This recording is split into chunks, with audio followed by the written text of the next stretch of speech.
तनी हथवा देखी ना। हाथों टूट गल बा का? बाप मर दे। जय हनुमान ज्ञान गुण सागर, जय कपिल सिंह लोग उजागर। ये हनुमान जी हमार घर के दुख दरिद्र दूर करी, या घर में हमार धन भरपूर करी। जय हो।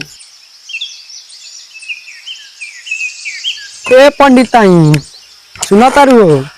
कही ना का करा तारू हो?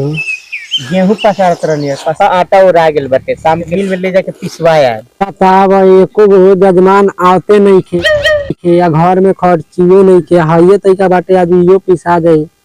केना करी के में लागत अटे कि पूरा खरबा समिए के धले ले रटे। का करी हम का? अच्छा कोनो दिक्कत ना होई, सब ऊपर वाला के कृपा बा, भगवान के दुआ करी सब ठीक हो जाए। कहाँ बानी? अरे बाप रे बाप, बुझाता टे जजमान आल बाटे। तू घर में जा, तू घर में। बाप कितना दिन के बाद आल बा। कहाँ घंटी पर चढ़ल बारा? रुका ना आवता नी। आई रुक जा। प्रणाम पंडित जी, प्रणाम। खुश रही खुश रही। काहे घंटी पर चढ़ल बानी? ए रविया निकलत नहीं कि तो हम कथी करी? नहीं ना तो कथी करी? अच्छे उ सब बात छोड़ी, कौन बात तो बताई। कौनी 18/5 के हमरा घर में पूजा बा। हाँ चल आइम। दक्षिणा कथी लेम? अच्छा छोड़ी ना, पूजा होगला के बाद समझल कथी दे हम। अच्छा तब पूजा पर भेंट होई का? हाँ, ठीक ठीक चल ताई तो। हाँ ठीक बा। प्रणाम।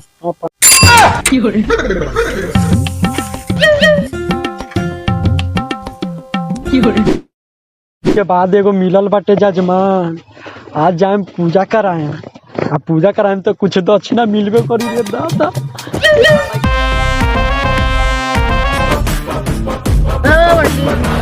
तनी हथवा देखी ना। हाथों टूट गल बा का? बाप मर दे। हथवा देखे के बा मर दे। अच्छा हाथ देखे के बा, एंगा ना कह कि हाथ के रेखा देखे के बा। हाथ दिले बन तक देखा देखा देखा। अच्छा अरे बाप रे बाप, तोरा तो रेखा में सिरवल्ली बा। कहिया बा बाटे कुछ दक्षिणा दो, ओकरा बाद में। अच्छा तो दे, हम पहले बतावा ना कहिया बा। ठीक बा बउआ, लेट होता तो जा तनी गोरखदास की यहाँ पूजा बाटे, ओने से आएम नु तो बताएम। ठीक बा। हां बोली हर हर महादेव की, हनुमान जी की, दुर्गा मैया की, बोली हर हर महादेव।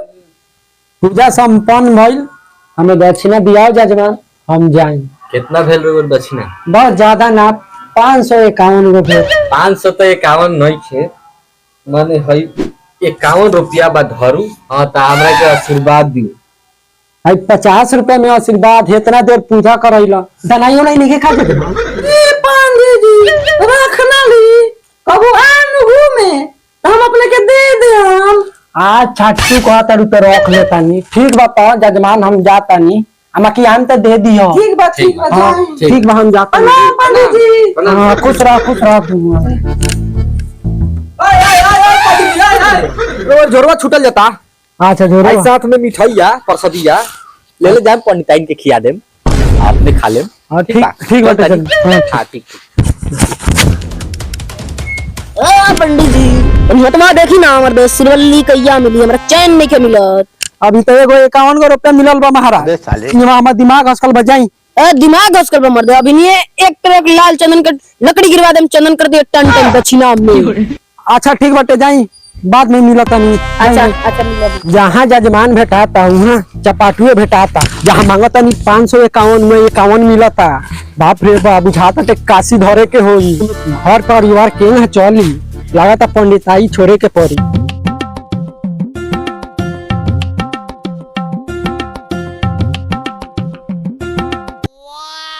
पंडिताई केने बारू हो? लिया तो 1 लोटा पानी, आई सामान ले जा। आवा इने। बाप रे बाप, गोर दुखा गल बाटे। ली आगे नी जाई कुला क के आई। ठीक बा, बैठो।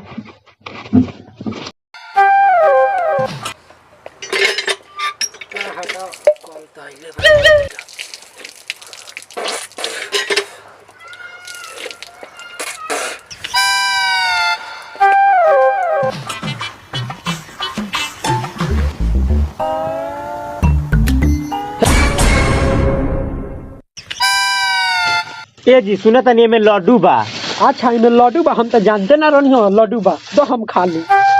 का खा खा करी ले। पहले खाना ले आते ओकरा बाद लड्डू खा ले हम। ए खाना के गोली मारा, पहले लड्डू देखनी तब खाना खाए जाई, पहले इधर खा के हम पेट भर ली हई रही एगो लड्डू आ बाकी हम खा जातनी, हम 12 कस के भूख लागल बा। हम एगो लड्डू खाएम, बड़का तेज बनातानी, घर के सारा काम करी ले हम एगो लड्डू तू जा जमांका में जाता रू कि हम जाते जाते घूमते घूमते गोर दुखा जाता, मेहनत पड़ता।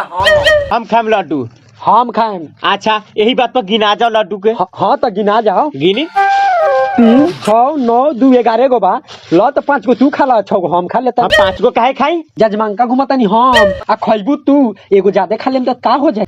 कैसे का ना हो जाए? घर में करता नहीं हम, बना के खियाता नहीं हम, रो तो बाहर जातो कम तो रोजो मिल जात होई, एगो हम ज्यादा ही खा लेम तो का हो जाए? यही है खा लेबू तो काहे ना खा ले हम ना, यही बात पर तो शरत लागो सब ठीक बाटे। हाँ। आगे जे बोली उ 5 गो खाई, हाँ। आ जे पीछे बोली उ 6 गो खाई। ठीक बा चली। ठीक बात लाग जाओ चली।